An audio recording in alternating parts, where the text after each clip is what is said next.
listening to The Local Voice on Orion Neighborhood Television, where our mission is to empower community members like you to create, communicate, and connect through television, radio, and video production. And without further ado, welcome back into the show. It's Views from the Sideline. I'm your host, Chris Pappas. With me, as always, my co-host, Joey Tystick. Say what's up to the people. How's it going, Chris, and everybody listening in today? That's going well. We got some stuff to talk about today. We have very big stuff to talk about. Yeah, let me just give you the rundown for the listeners tuning in. We got Michigan battling Purdue to the last minute. MSU finding their winning ways again. Oakland split a big-time road trip, but dropped to another spot down in the horizon. And then we have and they had a dominant second half against Northern Kentucky. We'll get into that. We go break down the huge Blake Griffin trade. Was not expecting that, I'll tell you what. And then the Pistons stopped the bleeding that night, beat the Cavs, and we'll talk some other trades and maybe get into another segment we like to call Trade Rumor Roulette. If we have enough time, we'll get into that. But let's jump right into it. Michigan battled Purdue to the last minute. They had a solid weekend of basketball, even though there was a loss to Purdue. It was a really good weekend for Michigan in my eyes. Yeah, they proved that they're back a little bit. They still just can't get over that hump of Purdue. But I mean, there's tons of people that can't get past Purdue right now. Purdue is rolling, and Michigan has played tough, and they seem to step up in those big games. Yeah, and it was good to see that this time that Muhammad Ali Abdur-Rahman stepped up. He had a big game, 26 points. huge performance. I didn't expect that from him on the offensive side. Yeah, well, he's a great two-way player. He can light it up. I mean, anybody on that Michigan team can always have a good night. And lately it hasn't happened. It's been more of a consistency between Wagner and those guys. But it was good to see Rockman have a really good game. The problem being that Purdue has just as many threats as Michigan does. Vincent Edwards went off for 30 points. Isaac Haas went off for 24. And then they still have Carson Edwards as their energy guy. And Michigan just couldn't pull it out. The biggest problem with this is the same thing that happened in their first matchup, where Michigan had a lot of fouls, and that, I think, in my opinion, that inevitably gave Purdue the win.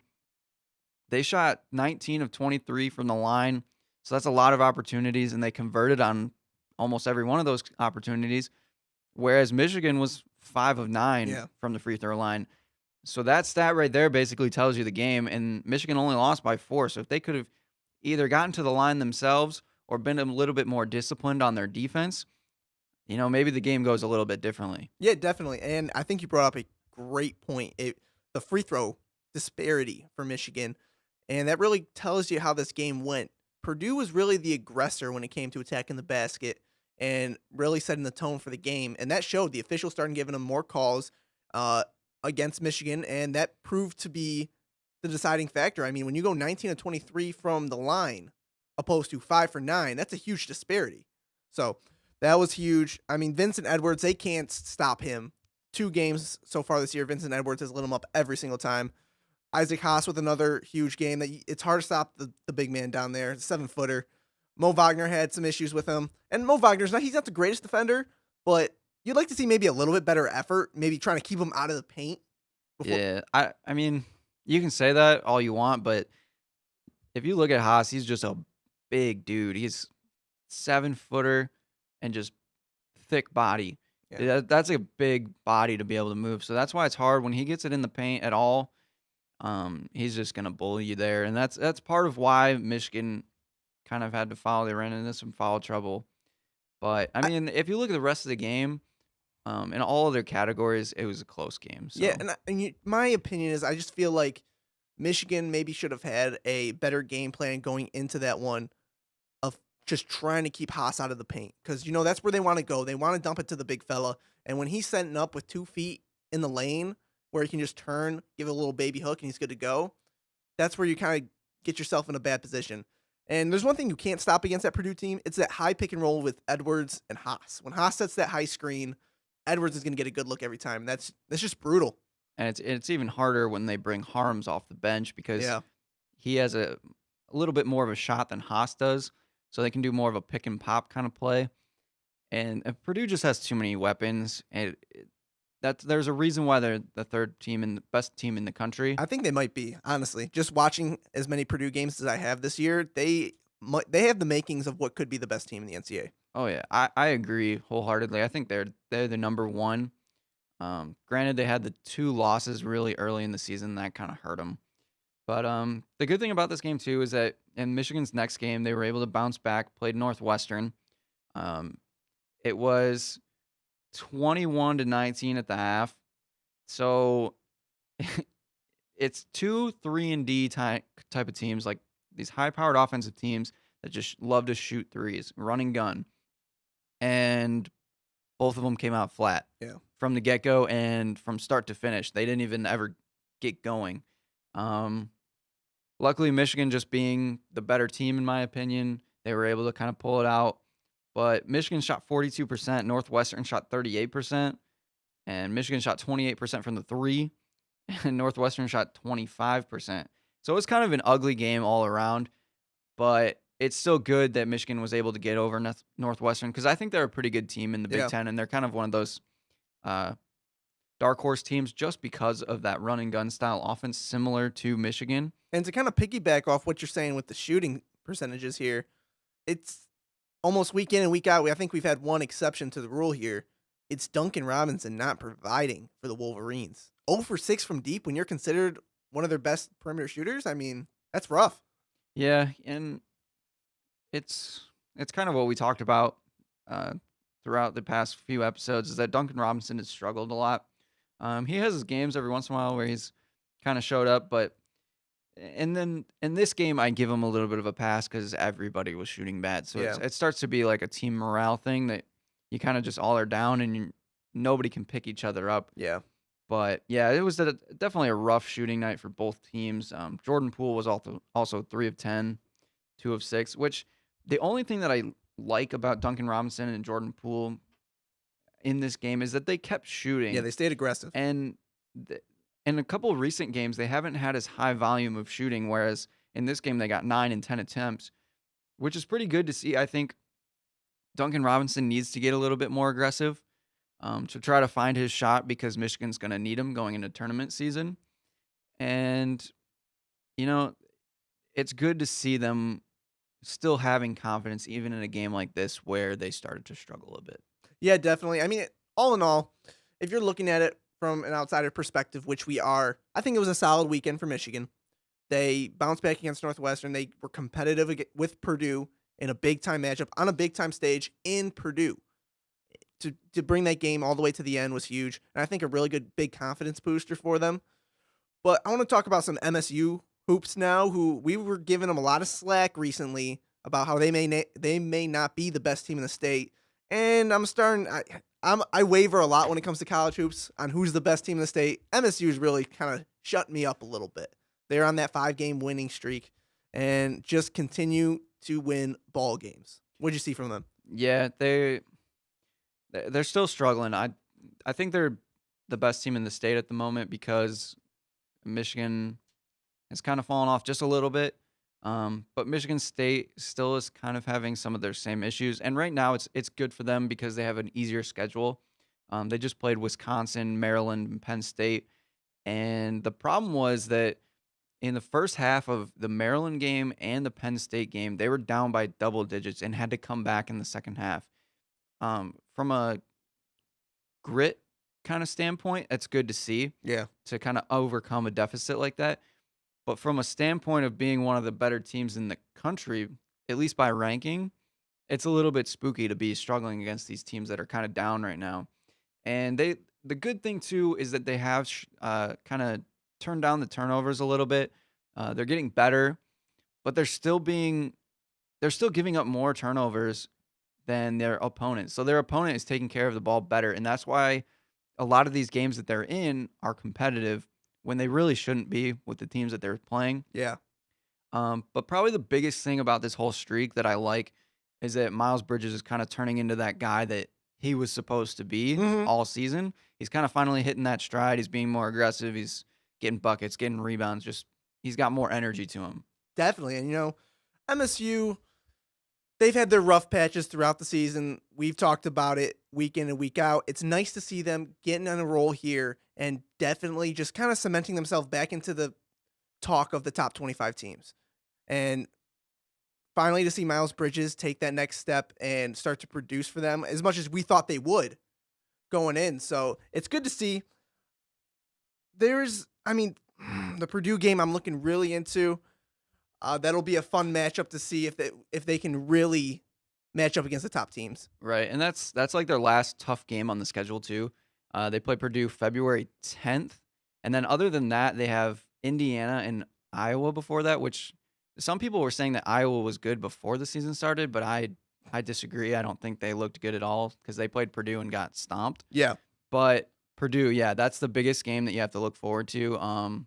That's where Michigan State will really decide what they're going to do going into tournament season, and it'll really show where they're at in comparison to the rest of the country, probably. Yeah, and it'll show you how Michigan really competed with them, and if MSU can compete with them as much as Michigan did, it kind of shows you where they stand going into the final stretch of the season. Right. And even if they lose to Purdue, and they should win out if they lose to Purdue, that'll give them only 4 losses on the season, which is still a good season, nonetheless. Like I said, Northwestern is maybe a little bit of a dark horse just because of the run and gun style. Mm-hmm. But other than that, you only have to look at Purdue as your only tough opponent going into tournament. And that's huge for MSU to build that confidence, get into tournament play, like we've been talking about so much. And I want to talk about another team heading in as we get into kind of that tournament, that conference play time of the year. The Oakland Golden Grizzlies. They had a huge weekend for them this past weekend. They had a road trip against Wright State and a game against Northern Kentucky. And we said going in last week that if they could split that would have been huge for them going forward. And they did. They knocked off Northern Kentucky in their place for a huge win. Yeah, I wish they would have gotten both games. We'll talk about the second game, but Northern Kentucky, they looked really good. Yeah. They looked like the number 1 team in the Horizon, and they took down the number 1 team in the Horizon at the time. Mm-hmm. Kendrick Nunn did his thing, 33 points. Jalen Hayes had 21. It was a great win overall. And that was Kendrick Nunn's 9th 30-point game of the season. That guy's been putting up buckets all season long, and he's been really the catalyst for the Golden Grizzlies, along with that big 3, Jalen Hayes, Martez Walker. And the Wright State game, though, they kind of fell flat on their face, weren't really in it at all. Yeah, unfortunately, they have to play the 2 toughest teams in their league within 2 days of each other. And it was just kind of ugly. It's kind of like how we were talking about Michigan Northwestern. Shots just didn't go. Jalen Hayes was 5 of 14 with 13 points. Kendrick Nunn, 5 of 18, 2 of 12 from the 3-point line. You don't expect him to be like that every game. Not at all. He only finished with 18. Martez Walker was 3 of 8 for 11 points. But the problem with this game is that it shows exactly what we've talked about in the past, is that when all 3 of these players are struggling, what does Oakland do to be able to pick the rest of the team up? Outside of those 3, they scored 9 points. Yeah. 9 points outside of those big 3. And that is their biggest weakness. And that, sorry to cut you off there, but that really emphasizes what we talk about this team week in and week out. It's the big 3, and there's nothing else. Right. And I believe that those 3 can do it, but they really need at least one other guy to be able to step up and kind of get everybody else involved, especially if they're struggling. They need to. So like I said, Kendrick Nunn is 5 of 18, 2 of 12 from the 3-point line. You want your best player to kind of try to shoot out of his slump. Yes, I understand that. But there's also a point where he's got to kind of take it upon himself to realize, okay, I need to get my teammates involved. I need to try to get somebody else going, maybe get the team going, and then that will get him going in turn. Definitely. And, Oakland, they did what we asked. We asked them to knock off one of those top teams in the conference, and they did. And that was a huge step for them. Unfortunately, because of some shuffling around in the Horizon League, they now sit at 4th in the Horizon, which is not too bad. You knock off Northern Kentucky, that's a big game for you. We'll see as we get down the stretch here how they pan out. And it's really going to come down to if they can execute down in the conference tournament. So we'll see from there. But you talked about it, man. They outside of that big 3, there was really nothing working for them. Yeah, they shot 31% from the field. And get this, they shot 17% from the 3-point line. 17? 17%. With a 1-7. Yeah. Wow. The only good thing that they got out of that game was they shot 15 of 19 from the free throw line. But other than that, yeah. I mean, just, another thing, too, to bring up, even though they struggled with Wright State, it showed Kendrick Nunn, yes, he was 5 for 18, 2 of 12 from deep. You could say it was kind of getting redundant at the end. right, yeah. But he stayed aggressive, knowing his team personnel, knowing that if it wasn't him, if it wasn't Jalen Hayes, if it wasn't Martez Walker, they're not going to produce. They're not going to win this ball game. So it was really it was good to see. They competed a little bit. So yeah, one of those games you kind of just want to forget about and move on. definitely. Which they now have a big game coming up where they're going to have to play the team that just jumped them in the standings. And who's that? I believe it's UIUC. Yeah, it is. We'll see. Hopefully that's a good ball game. Is that one on the road or is that at home? I actually don't remember. Figure it out. But yeah, so we'll see. We've been talking some college hoops here. I want to kind of transition a little bit now. We had some big moves in the NBA, Joe. Yeah, and it was involving a team that's very near. A and team here? dear. In this state? Yeah, it's surprising. I didn't think they would do it. I've never seen them really make a deal like this, but they did it. You want to break it down for the people? Let them know what went on here? So somehow the Pistons they've been saying that they were going to be aggressive in this trade deadline. And I was a doubter. I was kind of a hater the whole time. I didn't think that they would do anything. I thought maybe they'd do some small deal, get like a backup wing player or some veteran player, maybe bolster their lineup just a little bit. But no, they went out and got 5-time All-Star Blake Griffin. Blake Griffin is now a part of the Detroit Pistons. And That's weird to hear. along with Bryce Johnson, who's rookie out of North Carolina, or not a rookie. Second year, yeah. Yeah. But out of North Carolina, he played really good there. And then a backup center that we could use, Willie Reed. And don't sleep on Willie Reed. He'll give you some solid backup center minutes. And honestly, he'll probably be the one that takes minutes away from Eric Moreland because he can really affect you. He sets solid screens. He's a defensive anchor for your second unit down there. And we gave up Tobias Harris, fan favorite, unfortunately. Avery Bradley, who was probably not going to re-sign with the team. Another fan favorite of Boban. Boban. That was the worst part of this deal. And then we gave up a first-round pick and a second-round pick. The first-round pick being 2018 and the second-round pick being 2019. So, initial reactions here, that's a lot. That's a lot of stuff. That's a lot to take in. And it on paper, it looks like we've given up a lot. And I think that it's a good trade for us.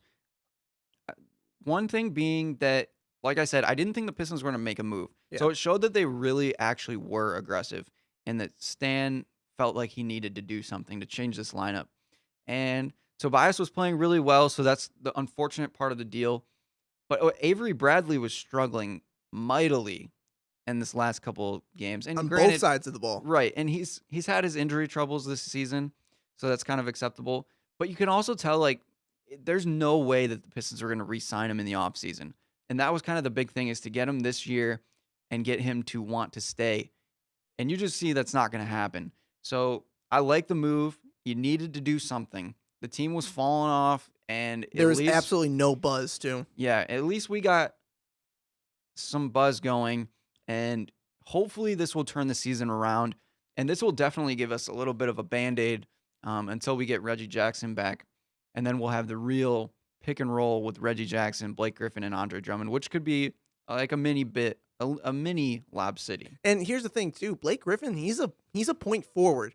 That guy can bring up the ball off a rebound, and you might see a lot of the 5-4 pick and roll with Andre sending the screen for Blake and Blake throwing up to Andre. Right. And with Andre's improved playmaking style, Andre can throw it right back to him. Yeah, Blake's cutting. They should be able to mesh well. And Blake Griffin has slowly improved his three-point shot, too, as well. So he can stretch the floor a bit. And he's shooting up, I think, just up of 34% from deep this year. And it's not like he's only shooting 2 a game. He's shooting 6 a game. So, right.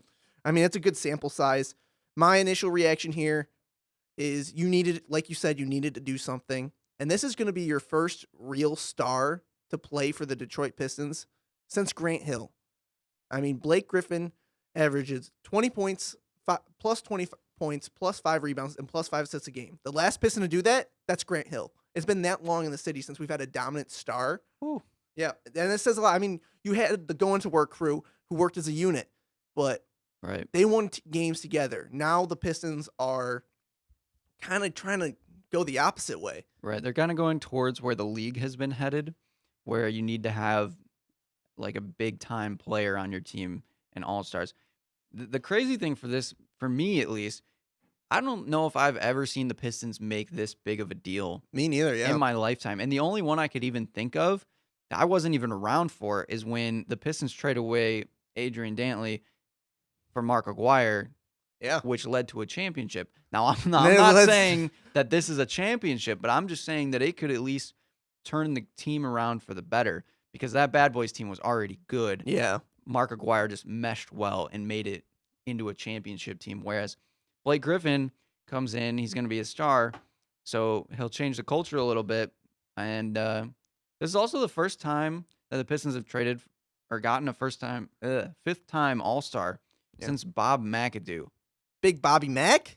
in 79 and 80. Wow. So like all these stats that we're reading off are Grant Hill being the newest one back in the 90s.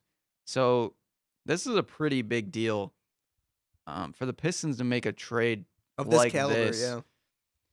It's going to be incredible, and I'm excited because that game is tonight. We are filming this on a Thursday, and that game is tonight, and they are playing the Grizzlies, which if they lose this game, the trade is a fail.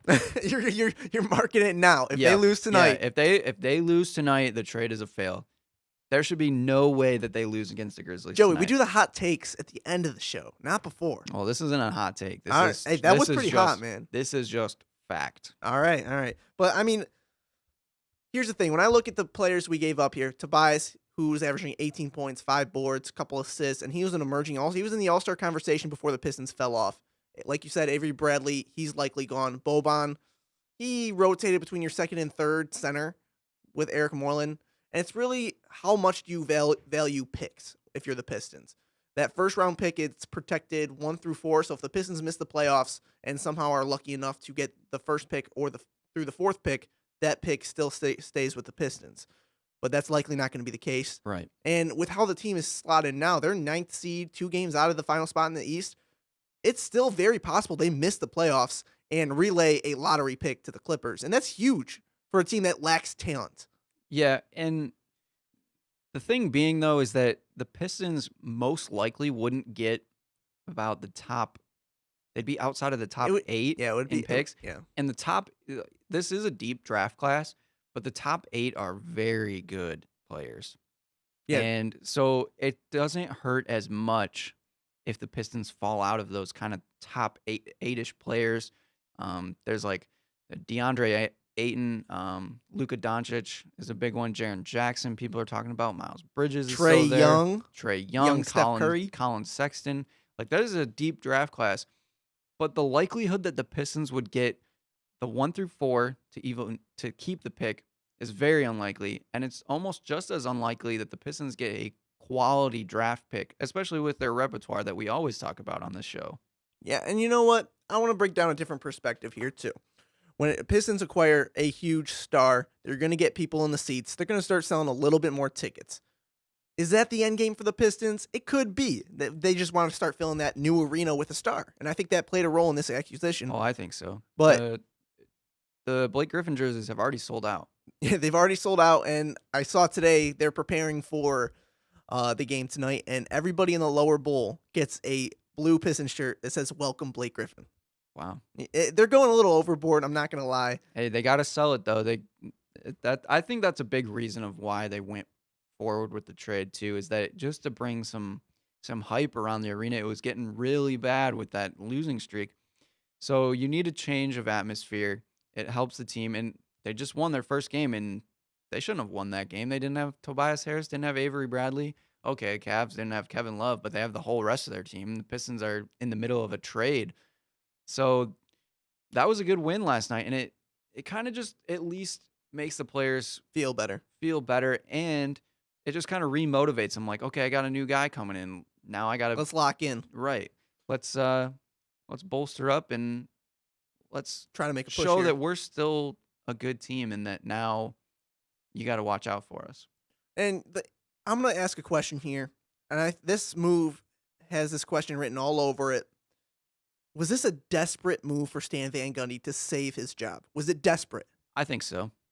Because like I said, I think his job has been to be able to create a team that he wanted. That's why he wanted to be coach and have all the operations to be able to make this team. And he hasn't done that good of a job. And we kept with that core for a while of Andre, Reggie, Tobias, and it just didn't work. And I understand that a lot of people like Tobias and he was playing well and he'll probably get better, honestly, in the next couple of years.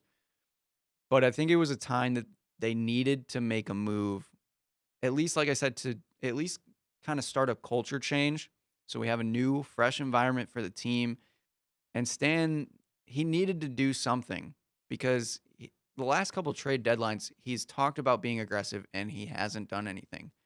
And this time he actually followed through with it, which is good to see, and that's why I like it. And there was a lot of scuttlebutt, too. Stuff came out today that the Pistons were fishing around hard for a star. If this Blake Griffin trade didn't go through, there's rumors that they may have looked at Kevin Love, who ironically broke his hand in Detroit 2 nights ago.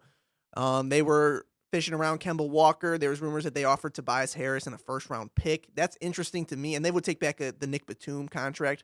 And I'm actually a little bit surprised that Charlotte declined that with how their season's going. Right. And Tobias, a young, up-and-coming player. And you get a first-round pick out of it. That was just a little surprising to me. Right. I want to ask another question here, Joe. I know their salary cap situation is very difficult now. I mean, you have Blake Griffin locked in for about 4 or 5 more years, depending on if he takes that player option at the end of his contract. But he's making $34, $33, and $35 million coming up per season. And that's in addition to Andre Drummond's contract, which is about 23 mil, 24 mil. Reggie Jackson's at about 17. So you're really locked into this core. So you don't have much fluctuation you can do. But will this help them draw maybe some free agents going into the future? I would assume so. Because if you look at it and you say, my team, if you take the names away from teams, because sometimes location plays a part in free agency. Oh, I think it definitely plays a huge part of it. So if you take away and you say, do I want to play with Blake Griffin or do I want to play with Tobias Harris and Avery Bradley? I'm pretty sure 9 times out of 10, you're going to go with Blake Griffin. Maybe if you have some desire to be with one of those guys for personal reasons, maybe. But I can't imagine somebody wanting to say, oh, yeah, I'm going to go with Tobias Harris and Avery Bradley instead of Blake Griffin. Just because he's now a veteran in the league, and we're still... He's an established start, too. Right. And I feel like maybe Tobias is a little questionable, only because his consistency isn't there every night. Right, and he's just starting to become close to those all-stars. Like you said, he was close this year. But to have a guy like Blake Griffin on your team, and the only issue that he has is his injury problem. And hopefully that'll go away. I mean, a lot of the stuff they were talking about on the press conference too, and Stan Van Gundy talked about it a lot at, I think it was practice the day after the trade, that a lot of it was fluke injuries. Right. And I know that sounds good to say, like, oh, we're not really worried about it. It was fluke stuff. That stuff doesn't happen. But when fluke injuries happen about 3-4 times, is it really a fluke? Right. And that's the questionable part of the trade for me. It's a big risk. Right. And the problem with basketball in general is that people always call them fluke injuries, but from what I've seen in basketball throughout the years, fluke injuries are not really flukes because they're common, because there's jumping and there's all this movement, and you can tort your body in so many different ways that you're going to have these odd injuries that come about. So it is a little bit concerning, but like I said, I think we needed to make this move. Yeah, it creates buzz, creates that energy, and you get a star. You get a certified star to pair with Andre Drummond. I'm sure that'll make Drummond happy to have someone he can kind of lean on a little bit. And another aspect of this trade that I want to kind of touch on here is, with this trade, you drain yourself of any wing depth.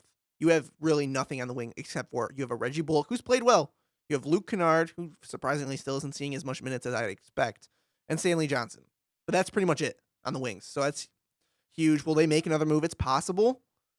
But as of now, that's a question for me. Right, and it'll be really tough for them to make a move. We kind of talked about it before the show and we've talked about it in past episodes, is that the Pistons have such poor assets, and now that they just gave away 2 of their draft picks, make it even harder on themselves. They still have a couple pieces in like Stanley Johnson and Luke Kennard, even though I don't want to give him up, like I've said. Yeah. And now Stanley Johnson is, of course, starting to play well, so I don't know if I really would like to get rid of him. Is he starting to play well, or do you have one good game? That's what you kind of have to figure out. too. Right, but I think he's slowly coming up. Yeah, and shout out to one of our first guests here on the show was Garrett Kaloje, WXOU 88.7 FM.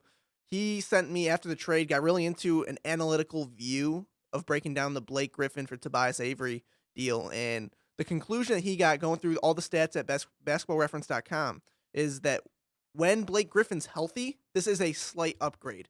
And of course, you can't really base everything analytically because basketball is not played in a computer. But it gives you some relief, at least, that having Blake healthy on this team is going to do them some well here down the stretch. Right. Well, the ultimate question is, do you think this gets the Pistons over that hump What's the hump? of making the playoffs? Because they're still sitting outside of the playoffs right now. That's a good question. I'm an optimist, Joe, so I lean to say yes, because I'm always kind of a glass half full kind of guy. You have Blake Griffin, you have Andre Drummond. Philly, are they that reliable? They've had injury concerns all year round, and they might fall off. What's another team? Washington lose John Wall for 2 months. You can see that'll be them. tough. That's a huge blow to them. So there's a lot of injuries that could play the way. I'm not sure if Indiana can keep playing at this level, even though Victor Oladipo is playing one heck of a season. But I'm gonna go yes. Now, if tables are turning here, Joe, No, I'm going to agree with you. you I think think they're making it? I think this is enough. Like I said, I think it gives enough of an energy back to the team that they were That's a good point. desperately lacking in the last few weeks. And it kind of just rejuvenates the team. And I think it's definitely good. Yeah, and this is going to shake up the lineup, shake up the rotation. Right now, Stan Van Gundy, he posted his starters for tonight are Ish Smith, Reggie Bullock at the 2 guard, Stanley Johnson coming off his career game starting at small forward, and then you got Blake Griffin at the 4 and Andre Drummond at the 5. Now, the rotations behind him is going to be really interesting to see. Will Willie Reed get the first call, backup center? Will Luke Kennard get the first call, backup shooting guard? He should. He's been going more Galloway and should. Bikes lately, and I know, and Galloway has done nothing. and that's the thing that we talk about with Stan Van Gundy. His rotations don't make much sense. Right. And hopefully, I mean, you'd think the Avery Bradley trade would free up time because they have confidence in Luke Kennard going forward. Yeah, I figured the day that they announced the trade That he would be the starter. that Kennard would have started that Yeah. game. But they didn't. They unfortunately didn't. And he's still not getting clocked. So it's still really confusing. And the biggest problem, too, now that I've looked at the lineup, the Pistons have like all these weird power forwards and centers. Yeah. They have Ellenson, Anthony Tolliver, Eric Moreland. Now they have Bryce Johnson, Willie Reed, John Lure, technically. Oh, So God, that I just- forgot we had John Lure. So I don't know what that's going to do to the team. That's why I'm saying I feel like they should make one more move And I think maybe you're right, use yeah. maybe use one of those pieces. I would use Ellenson at this point because we haven't used him at all. So And it doesn't seem like Stan Van Gundy has much confidence in him. right. So maybe if you package him with Stanley Johnson or something, you could get a decent piece. We really need that wing depth. And I want to talk to you here about some Stanley Johnson. I mean, you've been kind of one of Stanley's biggest critics, and it looks like Stanley may have been tuning into the show recently because he kind of showed out. A career high 26 points, smashed a career high 10 rebounds. He had 4 assists with it, and really he was the guy that was playing mostly that point forward all night long and taking the ball out of Ish's hands, which I think helped. Him and Andre Drummond had a good connection down low in the pick and roll too, and it'd be nice to see that Stanley Johnson every night. Yeah, he's definitely. I think he's listening to the show. I'd hope.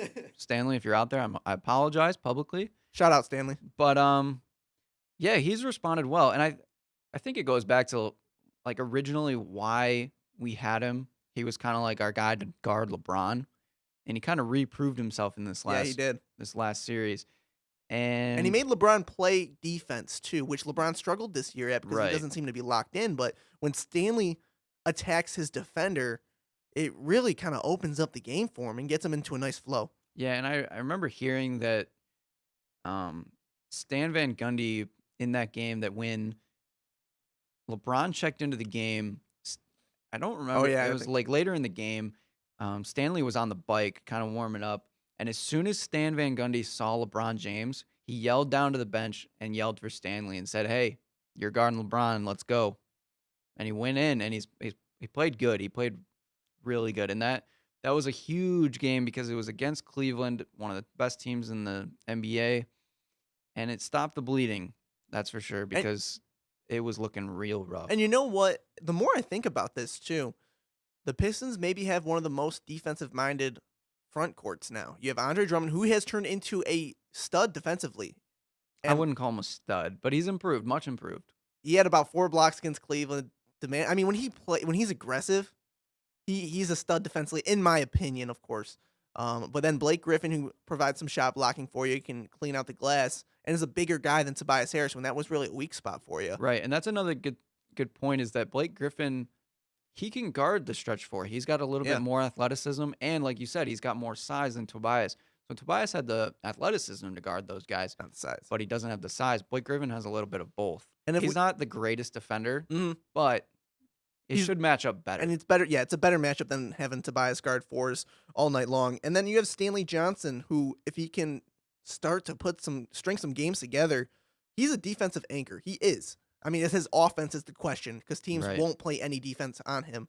But if Stanley can be aggressive, make his defenders work, and stay into that starting lineup, Pistons will have one of the top front courts defensively, in my opinion.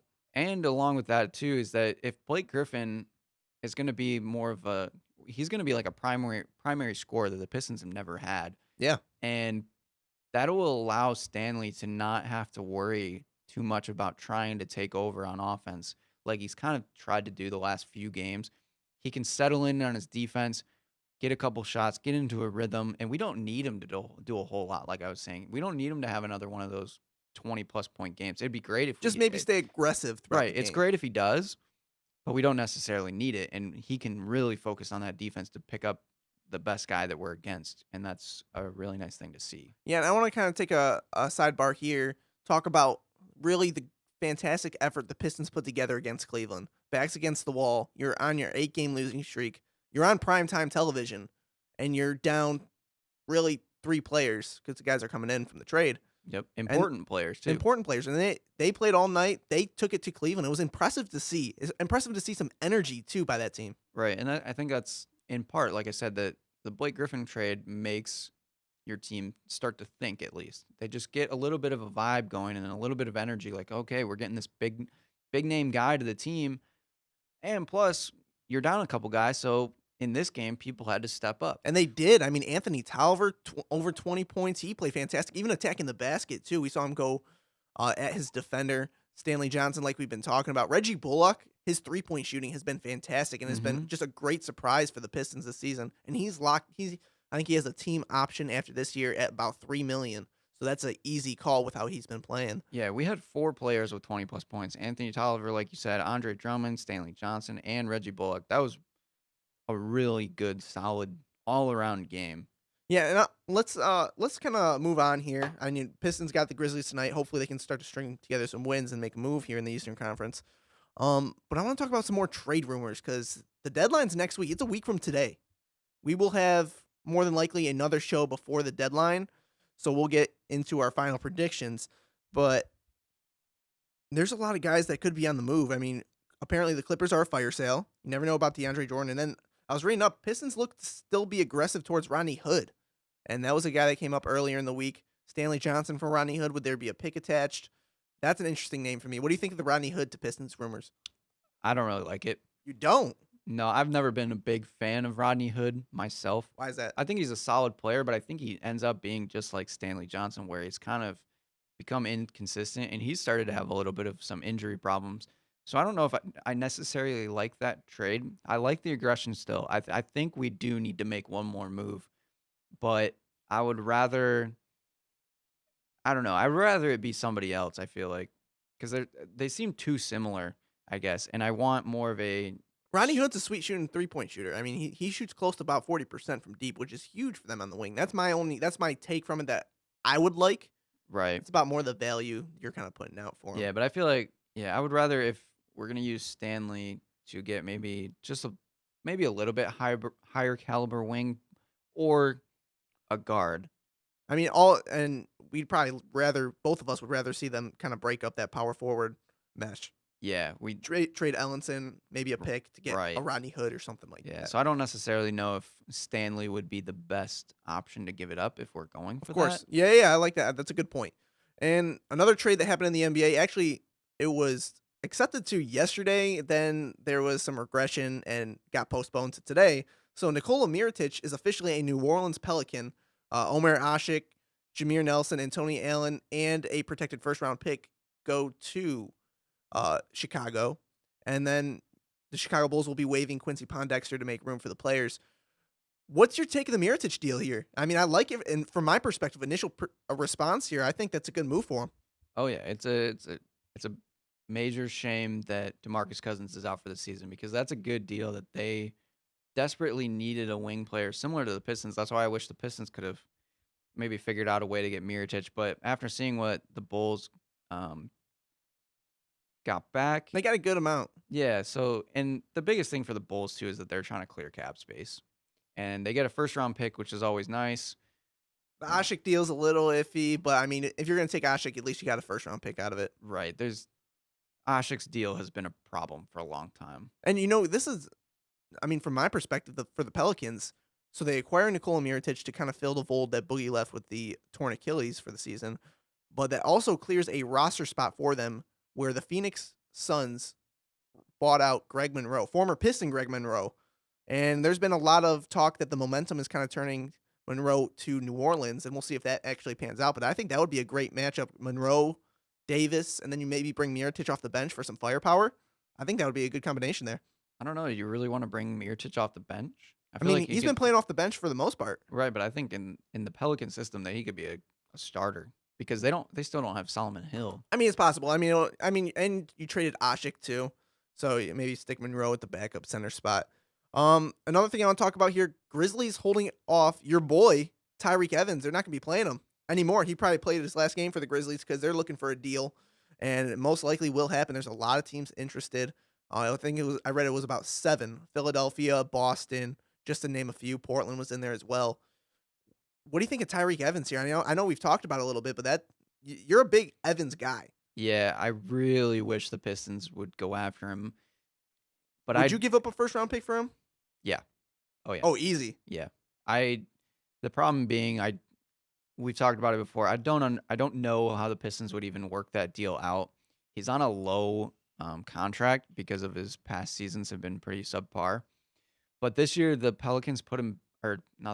Grizzlies put him back to the point guard spot, which is where he really thrived when he was with Sacramento, and that's kind of where he broke out. And then because of his size and his play style, they tried to play him at the shooting guard, and that didn't work out. So now that he got the chance with Mike Conley being injured to go back to his point guard, I think that's really helped him out in revitalizing his career. So I think if a team could put him back at that point guard position and kind of be in control of the offense, I think he does a really good job because he's not a straight up shooter. He's more of a slasher, so he can get to the basket, but he can also kick it out for your shooters, and he creates a lot of space, which is really good. And that's exactly why I wanted to be for a Piston because I feel like that's what the Pistons would need is to get more of their guys open for shots. Yeah, and then you bring up a great point. They're still low in the point guard department as well. You're relying on Ish Smith and Dwight Bikes. I mean, some Langston Galloway there, but Reggie Jackson's not coming back until at the earliest, the absolute earliest, about a week after the All-Star game. Yeah, and Tyreke Evans is perfect because the problem with the Pistons' backup guards is they're small right now. Yeah. And as we saw when Ish Smith was guarding Spencer Dinwiddie, he couldn't do anything. Tyreke Evans would be a totally different ball game. Granted, Tyreke Evans, again, he's not the greatest defender, but just off of pure size and athleticism, I think he'd be a good fit. Yeah, he definitely would be. I mean, you can fill the point guard spot until Reggie's ready. And Reggie Jackson, you never know what you're going to get with him after he comes back. He came back from the knee injury last year. I know it's a different injury, but he still wasn't 100%. He came back it seemed like a little bit early, and they ended up shutting him down. So hopefully Reggie gets back to what he was, but I'm not 100% sure he will. Yeah, And that's a huge question mark for this team. it'll be really tough for him, I think. It's all going to depend on kind of how his rehab goes. So that's also why I want to make a move, is so that we kind of have a little bit of a backup strategy, because obviously this year we're not going to do anything special by any means. I think we'll make the playoffs. You mean making the playoffs isn't special? If you win a playoff game, that'd be the first playoff win for the city since the 2007-2008 season. Right. A decade. But I think it was expected that we were supposed to be better by now. No, for sure, yeah. And Definitely. that hasn't happened. So I think that although it's a big blockbuster trade that we just got done, I don't think we should be finished yet. No, I completely agree with you. And I want to transition into a newly established segment here on the show, Trade Rumor Roulette. So here's how it's going to work. I'm going to throw a name to Joey, and he's going to tell me if that player is going to stay with his current team or be traded away. And then he's going to give me his prediction for the team. I want to start off. I'm going to hit Joey with what's been a player in the news of recent, George Hill. Is he going? What's your take on George Hill, Joe? I think he's gonna get traded. All right, you got to lock him in for trade. Where are we headed to? I think that he's gonna go to Cleveland. You think it ends up getting done? Yeah, I think he's gonna go to Cleveland. I think the Clippers deal is gonna be too hard to pull off. All right. And I think they'll make fall back on the George Hill deal. All right. Okay, so we got George Hill going to Cleveland according to Joey Tysick right here. All right, Joey, give me my player. All right, for you, where's our guy Stanley Johnson going? Ooh, putting me on the spot with a Piston. You know, Stanley Johnson played real well, and I'm going to lock it in. I think he stays here. He showed something to Stan Van Gundy last night. 26-10, was aggressive. That's a Stanley Johnson we haven't seen maybe since that first preseason game. He played in a Pistons uniform. He had 30 points, was playing like that point forward spot for the Pistons. I'm going to say Stanley Johnson stays here. Yeah, I agree with that. All right, and the lack of depth plays a role to that. Right. All Unless right. we get a big deal on the table, maybe. Which, I mean, I think we're good for a little bit now when it comes to big deals. Right. All right. We're going to go across the country, and we're going to go to the fire sale that's happening in L.A. DeAndre Jordan.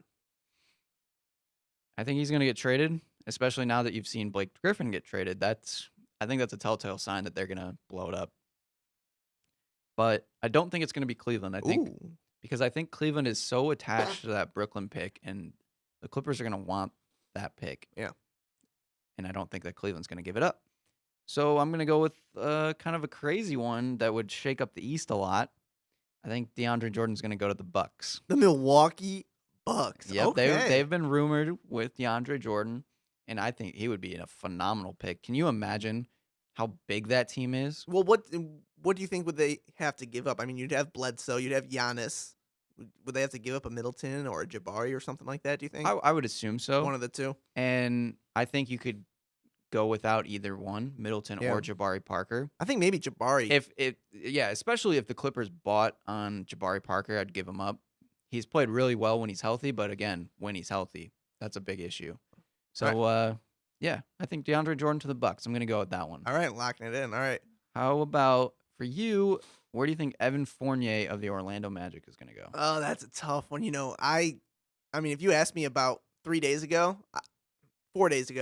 I would have said the Pistons because they seemed like he was hot on their tail. He's been on their tail for almost a couple of years now. I'm going to say he gets traded because I think Orlando's going to open up a fire sale here. I'm going to say the Dallas Mavericks. I think the Mavericks are trying to build something. They have Dennis Smith. Dirk's, I mean, he's on his ceremonial tour through the NBA now that he's going to retire in a couple of years. But that's a guy they can build around. He's 25 years old. He's on a good deal. I think that's a guy that Dallas would like to acquire. I'm going to lock in the Dallas Mavericks. You think that Evan Fournier alongside with like a Harrison Barnes could I think it'd be something nice to build around? I mean, you're building for the future and you're not building for now. Right. You're not beating Golden State, you're not beating Houston. You have Dennis Smith, Fournier's still young, Harrison's still young, and you see what they can provide you going forward, and if they become a tradable asset to get a star. I mean, that's what it comes down to. And that's what the Pistons did. They developed Tobias into a good enough player where you could get a star player. So Right. that's where I'm going with that one.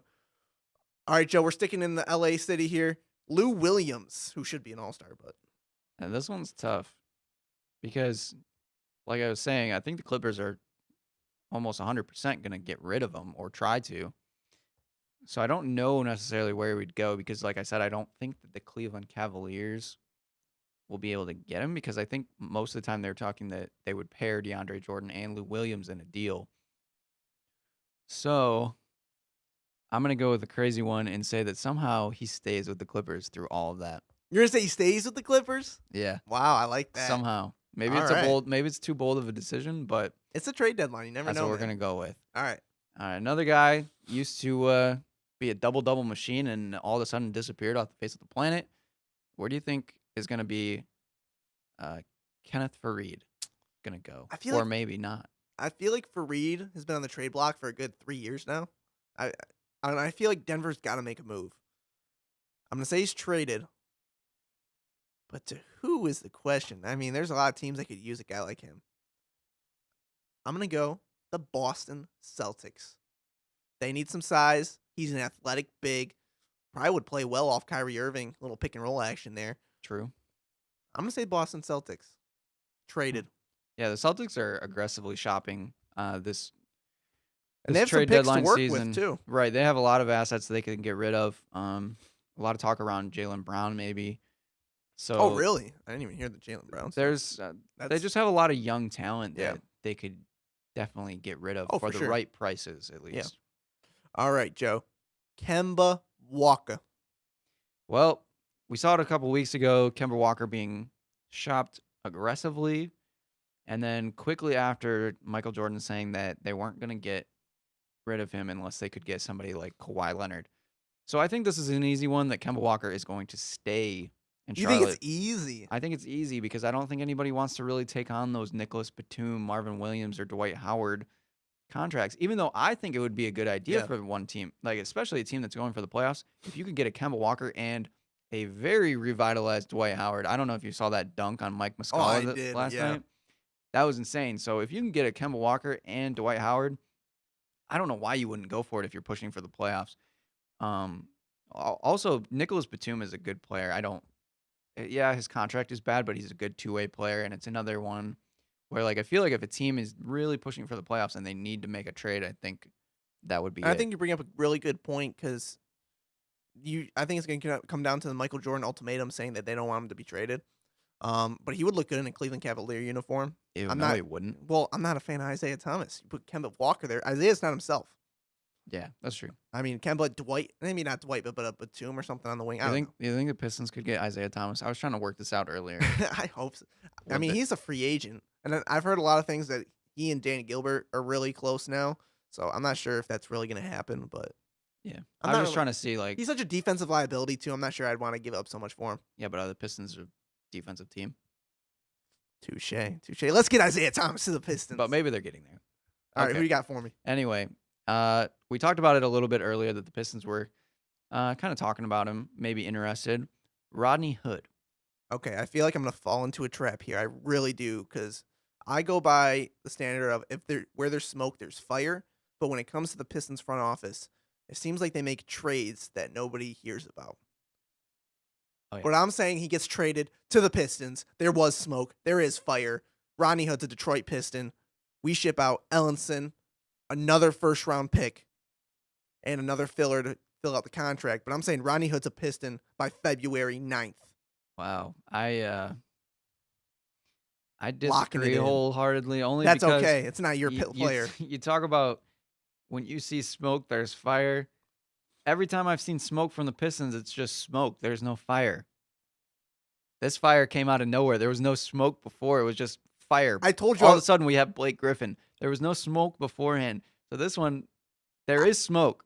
So that's a bad sign. Well, I said before, I said I was falling into a trap. I did say that. I Okay. prefaced it. All right. All right. And you fell for it still.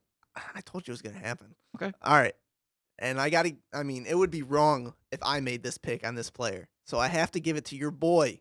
This one seems like it's an easy call when it comes to what is going to happen. I'll let you go. Tyreek Evans.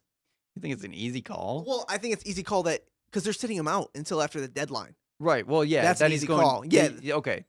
He's for sure being That traded. was what I was Yeah, saying. because that's exactly what the Bulls did with Mirotic. Yeah. So yeah, we all know he's going to be traded. They're not going to take any injury risks, and Tyreek is going to be traded. But to who? I have no idea because it's going to be a playoff team. You have to Right. make a prediction. It's going to be a playoff team. Ooh, so this would be really good, I think, because in light of how they just changed their lineup, putting one of their franchise players, so to speak, off to the bench, and that would be Tony Parker. What? I'm going to say somehow Wow. the Spurs work a deal to get Tyreek Evans. Joey, I'm surprisingly impressed. That's a really good call there. Yeah, I think it would help the Spurs out a lot. I think the Spurs would give up a first-round pick for him. They're struggling. They have Kawhi Leonard injured. DeJounte Murray has played well. Yeah. But I think they would want a veteran on that team. That's kind of how the Spurs have always run it. And I mean, they were interested in point guard upgrades earlier in the year, too. right. So. And again, Tyreek has a background where he can play that shooting guard if he needs to. And Murray, too. He's a big guard, so he could also slide into the 2 role. So I think it would really help the Spurs, actually. I like that. That's a good make take a playoff push. As much as I would like to say the Pistons, like I said, I don't think they would get it done. So I think the Spurs, because the Spurs have been kind of like, you hear at least Spurs fans talking about trying to get Kemba Walker. And the Spurs have been a little shaky. Right. A little bit. Yeah. So I think they need just a little bit of something. They're still the Spurs, so they're going to be a good team no matter what. So if you just get a little bit of a upgrade and you don't go after like maybe a superstar, but a close to star, then I think that would help. And I think Tyreek Evans would be a good fit. All right. Locking that in. Yep. You got for me for the last one? We got Jordan Clarkson of the LA Lakers, the guy that had to fall and just probably fall to his knees and cry when he saw the Lakers draft Lonzo Ball, even though you pretty much knew that was going to happen. He's making good money, so I'm not sure he's too upset. But okay. Jordan Clarkson, the Lakers' end game here is to acquire 2 superstars this summer. I'm going to say Jordan Clarkson gets traded as they try to shed some cap space here. He gets traded to a team that needs a little juice, a team that has a solid fan base, would make a great combination. The New York Knicks, a short-term Band-Aid, because they have Frank Ntilikina, but I think the Knicks want to make a run to the playoffs with Porzingis this year with their all-star. I'm going Jordan Clarkson to the Knicks. What do you think they give up for that? It's a good question. The Knicks. Probably a heavily protected pick. Kyle O'Quinn, I think he's on an expiring deal. Just something to match salaries that gets off the cap by the end of the summer. Would they try to keep Courtney Lee in that deal? I'd have to look to see if Courtney Lee is a free agent at the end of the season. If he is, then definitely probably, because, I mean, the Lakers are all about clearing cap space. Right. Well, that's going to do it. Oh, wait, that's not going to do it. We got a minute here. 30 seconds, Joe. Hot take.